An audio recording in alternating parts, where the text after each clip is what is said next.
اس کے اور یہ کرام نے بڑا سے نتیجہ اخذ کیا ہے. اس نے کہا کہ اگر تم اپنے دل کو دیکھنا چاہتے ہو نا کہ اللہ سے کتنا پیار کرتا ہے، تو اگر آپ کے پاس دنیا کا مال آپ کے پاس زیادہ آ جائے، دل میں خوشی محسوس ہو، تو اپنے ایمان پہ غور کرو. ہو سکتا ہے ایمان میں خلل ہو. اگر دنیا کا مال چلے جائے، اس کے غم میں دل پریشان ہو جائے، تو پھر بھی ایمان پہ غور کرو، ایمان میں خلل ہے. ورنہ مال کے آنے یا جانے سے دل کی کیفیت نہیں بدلنی چاہیے.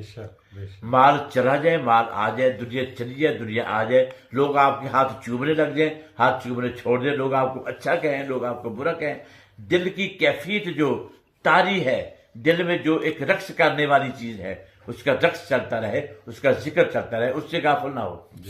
یہ ہدایت کی پہلی سیڑھی ہے.